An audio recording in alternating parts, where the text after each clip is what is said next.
It's GBU Monday, and wouldn't you know, Florida State, it might be time that we talk about Mike Norvell. Could a possible play call cost this man his job? It's safe to say people are starting to have those conversations, and Kenton Gibbs is here to keep it going. You are Locked On ACC, your daily podcast on the Atlantic Coast Conference. Part of the Locked On Podcast Network, your team every day.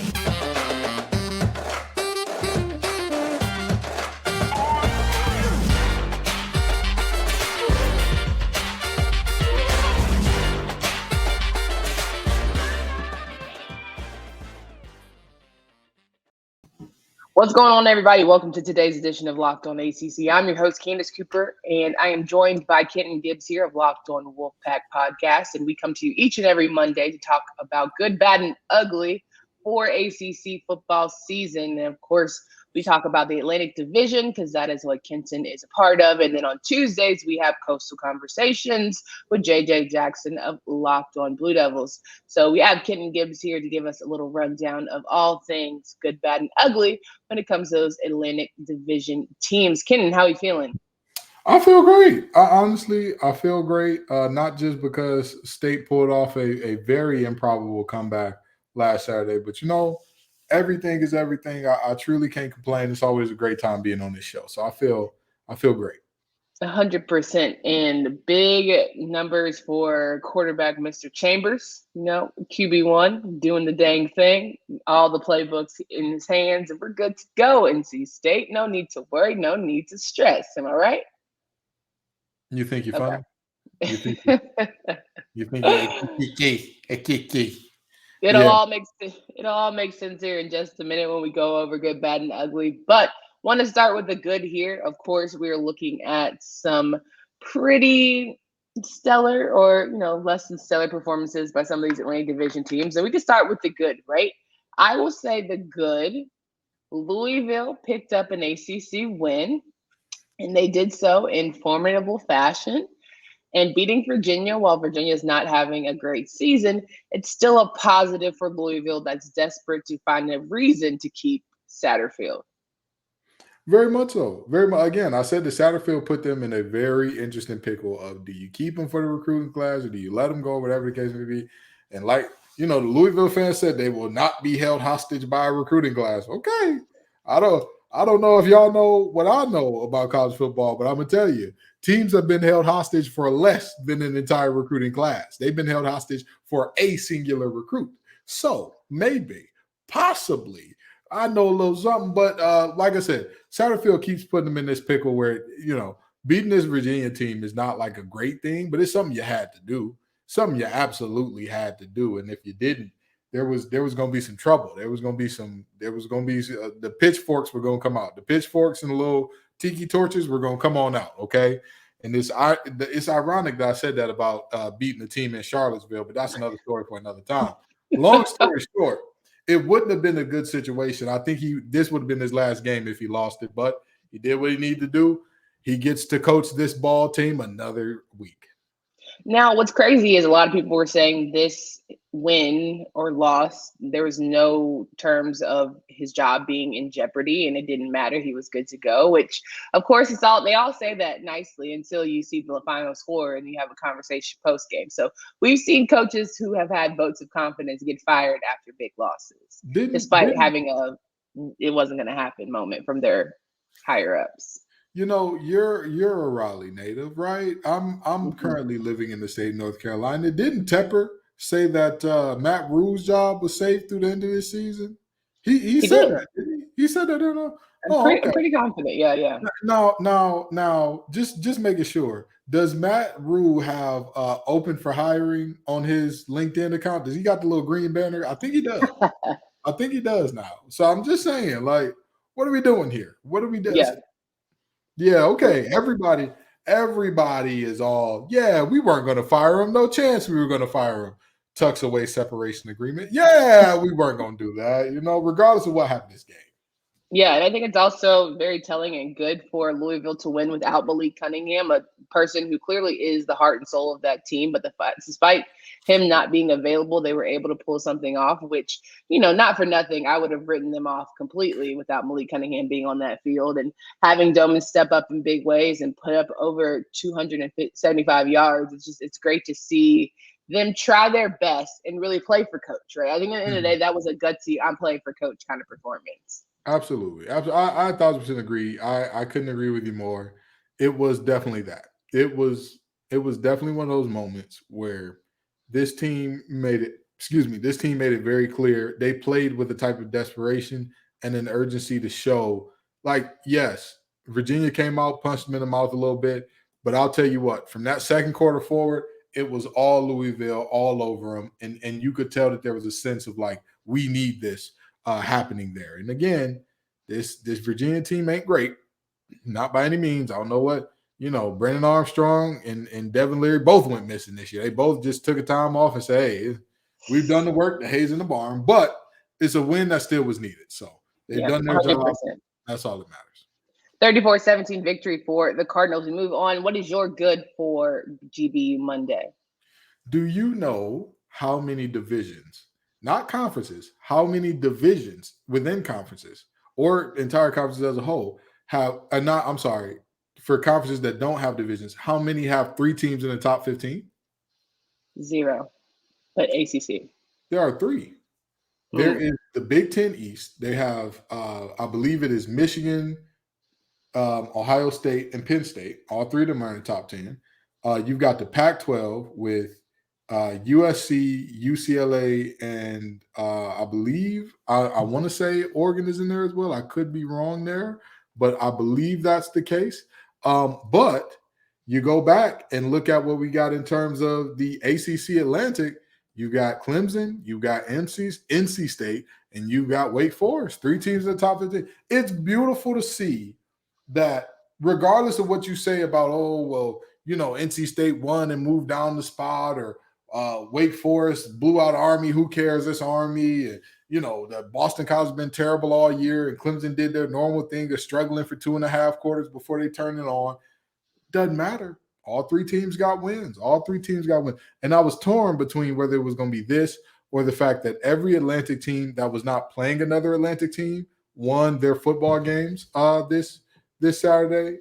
But, except Virginia Tech, of course, because, Virginia Tech. Virginia Tech's in the Coastal. Virginia Tech is in the Atlantic. They're in the Coastal? Virginia Tech is in the Coastal. Never mind. Every Atlantic team won their games. Sorry. You're right. We did not play Virginia Tech every year. They're definitely in the Coastal. I was very wrong there. So, yeah, every Atlantic team won their games unless they were playing against another Atlantic team. So that's exciting for me as well. I'm my bad for the ACC faux pas, y'all. I'm sorry. But, yeah, the Atlantic it was between those 2. But, honestly, having 3 teams in the top 15 this late in the season, this is the type of stuff that elevates us as a conference. This is the type of stuff that gets those national slots. This is the type of stuff that gets College Game Day and all that. This is how you get it done. Yeah, absolutely agree. Listen, the numbers don't lie. In the last decade, over 4 million people have chosen SimpliSafe Home Security to protect their home. You don't earn the trust of that many people without doing something right. At SimpliSafe, your safety is the only thing that matters. I know because I use SimpliSafe in my own home. They protect you with cutting-edge security technology powered by 24/7 professional monitoring agents who also have your back. And here's why I love it. With 24/7 professional monitoring, SimpliSafe's agents call you the moment a threat is detected and dispatch police or first responders in an emergency, even if you're not at home or can't be reached. Their monitoring experts use proprietary advanced response technology to visually confirm when a break-in is real so you can get the highest priority police dispatch. Customize the perfect system from your home in just a few minutes at simplisafe.com/lockedoncollege. Save 20% on your SimpliSafe security system when you sign up for an interactive monitoring plan and get your first month free. Visit simplisafe.com/lockedoncollege to learn more. There's no safe like SimpliSafe. We're rocking and rolling here with Kenton Gibbs of Locked On Wolfpack GBU Monday. Of course, we talk about the good, bad, and ugly from the Atlantic Division teams here. And then we go over the Coastal on Tuesdays. Now, when you're talking about some of the bad, right? Of course, we have to mention the fact that, at the end of the day, Boston College had all the things to have a really great special night and just couldn't get it done. They got it done for like a quarter, 1.5 quarters. But then when it was all said and done, just, the flaws exposed themselves, and it was pretty much Clemson all the time. Positive, they came out with good spirits, positive. But still, at the end of the day, that to me was the game that we wanted to see a little more fight from Boston College. Like, there was moments, there was flashes, but I wish I had seen a little more fight from a offensive put points on the board standpoint. I agree that this Boston College team, I think they went through the normal process of playing Clemson this year, which is the game's going to be tight early because you're going to stop them, they're going to stop you, and then you're going to keep it close, and you're going to keep it close. And then at some point in time in that second half, the floodgates are going to open if you haven't put up some points already. And that's what happened. The floodgates opened late because when you look at that game, I believe at halftime it was like 10-3 or 10-7, something along those lines. And so, you're looking at a one-possession game going in a half. And then even going out of the third, you're looking at a game that's still relatively close. And then all of a sudden, you look up in that fourth quarter and boom, the doors have been blown up. Yep. So it was 10-3 after the first half, 17-3 at the end of the third quarter. And then all of a sudden, the doors just get blown off late. And, this Boston College team, again, I'm not going to say that they should have never fired Adazio. I'm not going to say that because it was time. But I'm not sure that Hafley was the guy for the job. I'm not fully sold on that. I think that, he has a vote of confidence that you could have given him an extended grace because of the circumstances with which he was hired and what he had to deal with in his first couple of years. But it seems like this was supposed to be the breakout year, and it hasn't broken out at all. It's almost regressed a little bit. And to have someone like a Zay Flowers be so committed and so loyal to your program and not really allow him to be successful because your offensive line was just terrible, when the transfer portal now is just run of the mill, you can pick who you want and slice them and dice them, it's really an indictment on coach. Like, that was a poor decision on his part not to go and grab some guys that can absolutely help Phil Dracovic and give him time. Like, I think about North Carolina and Rayner from Miami, who ended up transferring and going to North Carolina. That's helped tremendously in ways for North Carolina's offensive line and just all the guys who, I love my trenches, guys. I think that was a missed opportunity for Hafley. I think the most interesting thing, again, I know Zay Flowers got to be crying and throwing up, looking at Addison having all that fun. Throwing up. Looking at Addison having all that fun out there in LA. Talk about I heard he got a $3 million house. I ain't getting no $3 million house to stay up here in Chestnut Hill. I ain't getting nothing like that. And my quarterback don't know how to throw the ball no more. I don't know what happened. He forgot how to throw. This is a tough time. But seriously, the Boston College team that we're seeing, this is rough. This is a very rough iteration of it. And part of me kind of feels for Boston College fans because this is as a Lions fan, I went through the thing of being like a middling good team.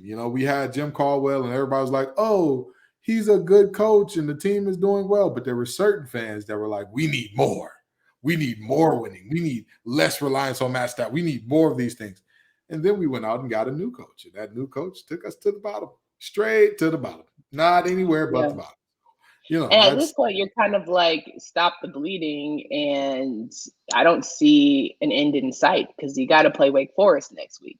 Then you got to play, UConn, which is a gimme, but you got to play Duke after that, who's having a surprisingly good season. You have to play NC State. You got to play Notre Dame, and you got to end your year with Syracuse, who's also a top 20 team. So, where does the upset, the good win, the win that keeps you confident in Hafley come from? Because when I'm looking at this list, the only one that makes me say, okay, maybe we can actually give him some kudos is if you beat Syracuse, who not likely. If you beat a Duke, which everyone's going to say, well, it's Duke.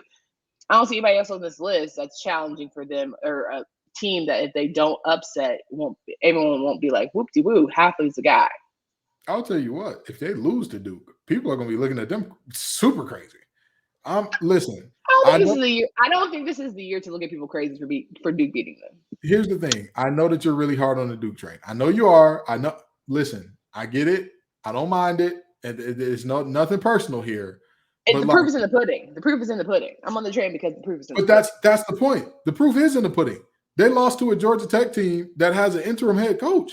The proof is in the pudding. But we knew that Jeff Collins was the reason, right? We can be honest about that. Yeah, now that he's gone, it's clear that he was the problem. But even beyond Jeff Collins now, I mean, Kansas. And they almost won that game, but okay. Sure. But almost only counting horseshoes. Close only counts in horseshoes. You cannot, not just off name alone, but the fact that there are multiple teams in the Atlantic that like would easily win the Coastal. Like there are multiple teams in the Atlantic. I think the top 4 teams in the Atlantic, if any one of them were to go over to the Coastal, they become the favorites like that. So, I get it. I understand that there's COVID and there's all the things and all that. But you know who else had to deal with COVID? Clemson. You know who else had to deal with COVID? NC State. You know who else had to deal with COVID? Wake Forest. You know who else had to deal? Everybody had to deal with it. Everybody. But you also know who else has benefited from transfer portal? A lot of teams. You know what I'm saying? Like a lot of teams have had to pick up litter to find the right people. You know what else has helped people? NIL deals. And I know that Zay Flowers probably has signed a whopping deal. Like there's a lot of money in Boston. Like let's keep it a buck. So he's not hurting, I'm sure.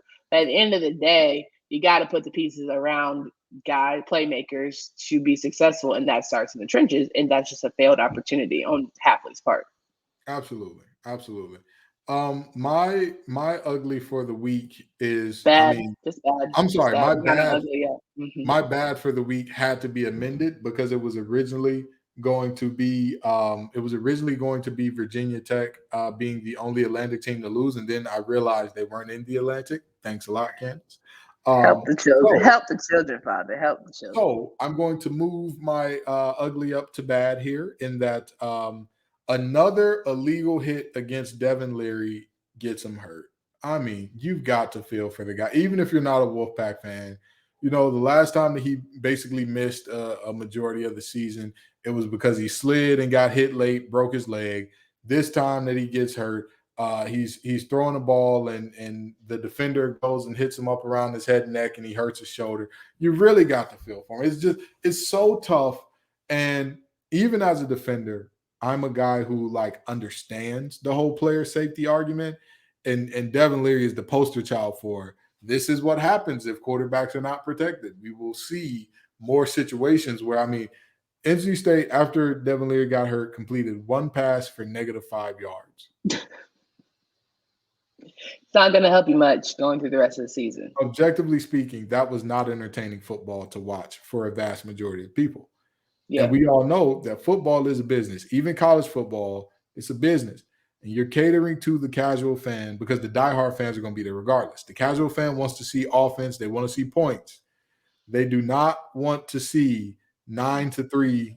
You know, they don't want to see what we saw with the Colts and the Broncos on last Thursday Night Football.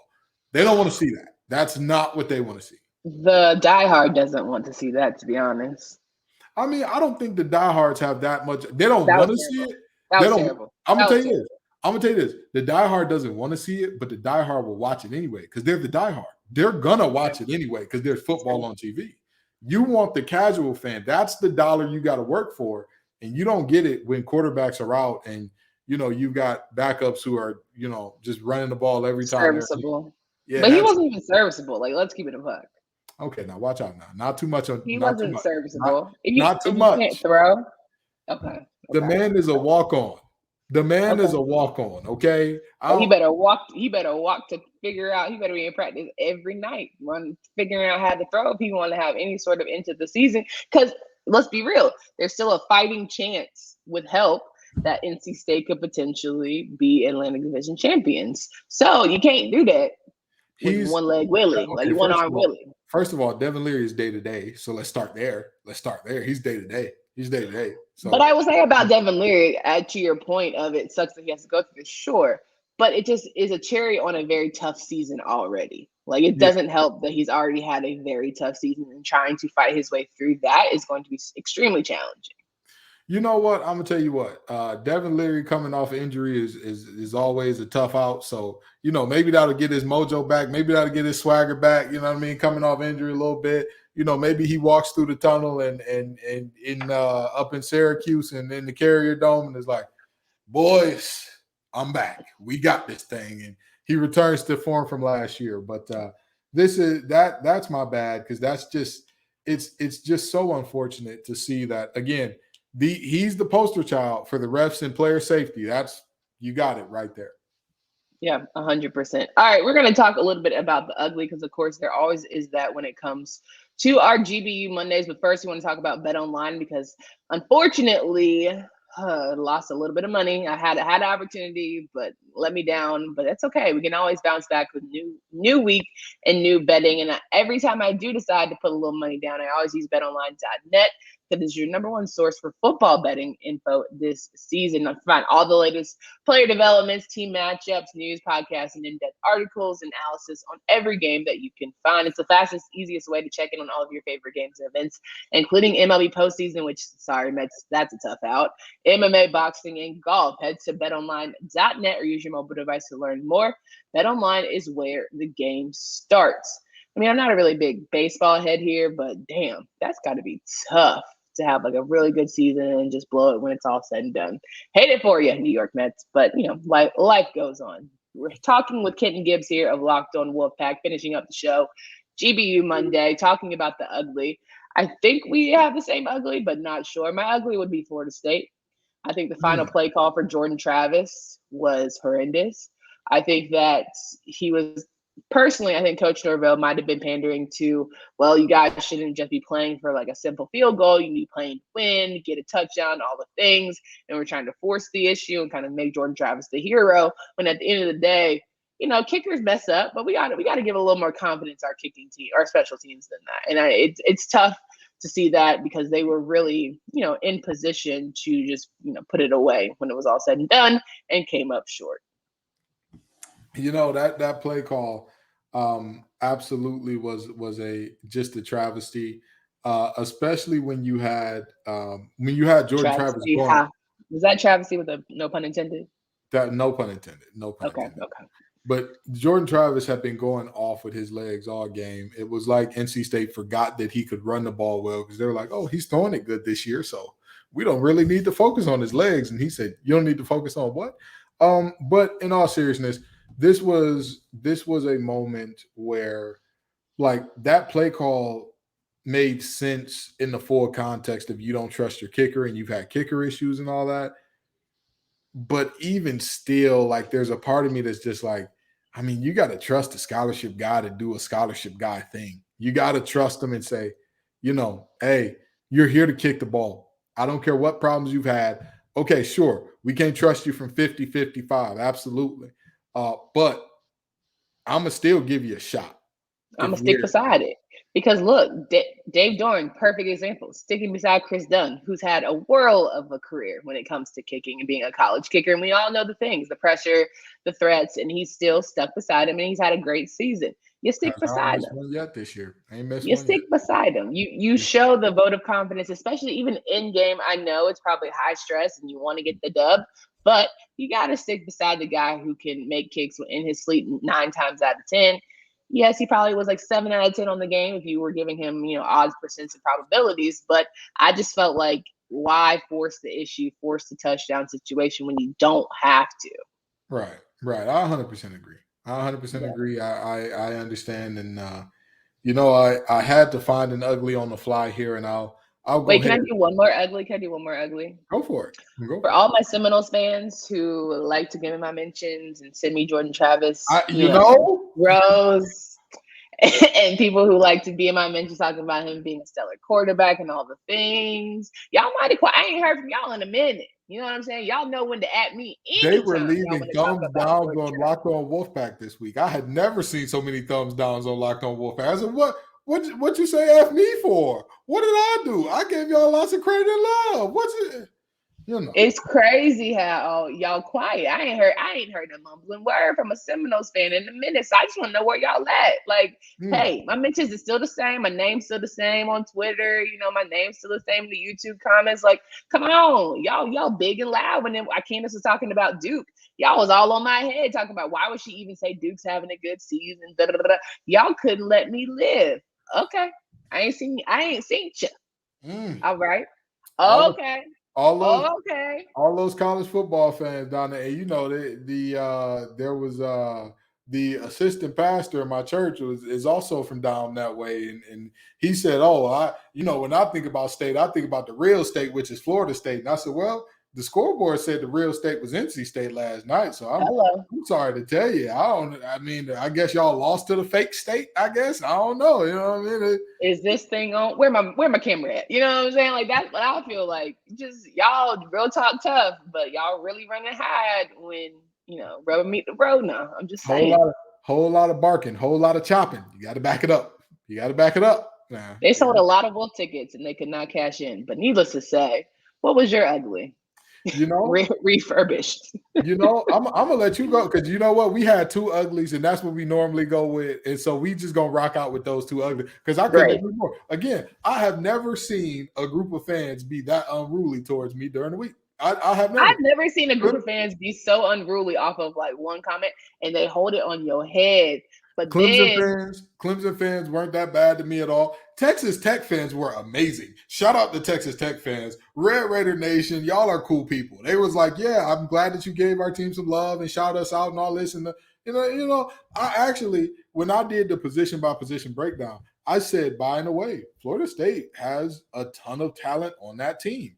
They have a ton of position groups that absolutely stomp out what we have.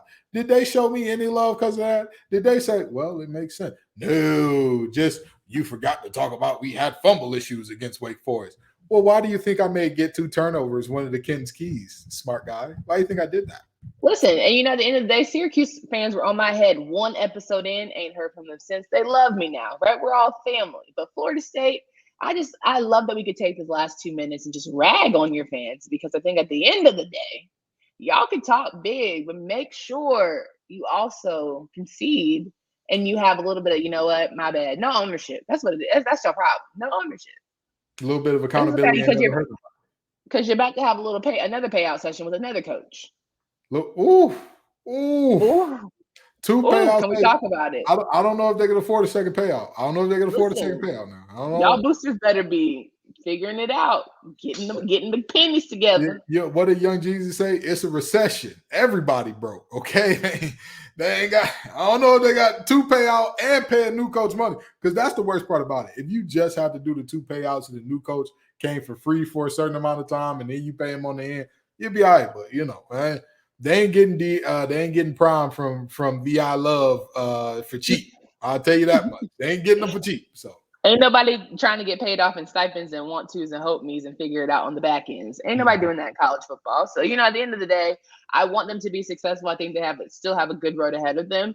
They definitely have had a better season to me than people thought. Like they've started out well. They definitely have beat teams that I wasn't expecting them to beat. I think this Atlantic division has just proved itself to be very challenging. And anytime you go in a dogfight against an Atlantic division rival, you're going to have to fight tooth and nail for sure. As much as people talk about different divisions or different, conferences, quote unquote, cannibalizing each other and all that. If you look at the, oh God, where's that sound coming from? Anyway, if you look at the Atlantic and what they are this year, I mean, top to bottom now, you've got Clemson at the top. You've got NC State behind them. You've got Wake Forest after that. You've got Syracuse after that. That is 4 teams that are solid. And then you bring in Florida State, who, Florida State, while they lost this last game in disappointing fashion, they've been good all year. They just happen to run into a terrible matchup. And their best thing that they do, the 3-headed monster in the running in the backfield, you went up against one of the best run defenses in the nation. Like that's just, there's not too much you can do about that. And then when you go through the rest of the Atlantic, again, you're just seeing more and more teams that make it very clear this is not a game. This is not a joke. The bottom half of the Atlantic, yes, you're looking at a little. This is a game. This is a joke. but that's the thing, let me not even say the bottom half. The bottom two in the Atlantic, Boston College and Louisville. Those are the only two where you can go ahead and pencil in a W. That's it. Everybody else in that top five, that can you pencil in the W against Florida State this year? No. Can you pencil in the W against Wake Forest this year? No. Can you pencil in the W against NC State this year? No. Syracuse this year? No. Clemson this year? You might as well pencil in the other thing if your offense ain't gonna do nothing. I'll tell you that right now. Ask me how I know. Ask me how I know if your offense don't do nothing for long enough. You might as well pencil that L in against Clemson. Ask me. For sure. So, you got a conference made up of 7 teams, and 5 of them are absolute buzzsaws. That just makes you excited for what's to come in terms of getting rid of divisions and the opportunity for a Florida State to redeem themselves potentially, or a Syracuse or a Wake Forest or an NC State. Like, you get to see Clemson again. I think that's what's making me excited about the future, because you don't have to just have, Coastal figures it out. They just beat each other up and they get demolished in the ACC championship. You get to have a really good championship opportunity. Absolutely. Absolutely. I wholeheartedly agree. And this year, again, we always talk about Coastal Chaos and the fact that they're not quite on par with the Atlantic. But I mean, do you know who's technically second in the Coastal right now? Duke. Mm-mm. North Carolina. Nope. North Carolina is first. Georgia Tech. Georgia Tech is second in the Coastal right now. Stop it. A team that fired their coach mid-season is technically second in your division. That's tough. That's tough. Listen, I love J.J. Jackson. I don't know what y'all talk about every day, besides the fact that, like, are we going to be okay? Is everything all right over here? Because this is just... well, we'll get an opportunity to talk about Virginia Tech, that's for sure. Guys, come back tomorrow. We'll have more. Discuss GBU Tuesday. We're talking about Coastal Teams Miami. What's going on, big dog? I just want to have a little conversation. You know what I'm saying? Them North teams down there in Florida, them ACC Florida fan bases, they was real rowdy. They was real. They're looking funny in the light. The girls like the tussle. And now they're looking funny in the light. They're looking real funny in the light. Kenton Gibbs, always a pleasure to have you here. Can you please remind these folks where they can find you, follow your work? Absolutely. Wherever you are hearing or watching this podcast, you can find me at Locked On Wolfpack. Had to trot out a little bit of a victory lap today because there were certain members of Wolfpack Nation that had written Jordan Houston off. And now look, he's the leading rusher and receiver on the team in last game. Good to see. Anyway, you can find me there, and you can find me on Twitter at LO_Wolfpack, as well as TGIF_Ken. But please be aware you're getting Kenton, the man, not the sports broadcaster or sports analyst there. No doubt about it. Guys, come back tomorrow. We appreciate you as always for listening to not only our show, but all the shows across Locked On Podcast Network. For Candace Cooper and Kenton Gibbs. Until next time.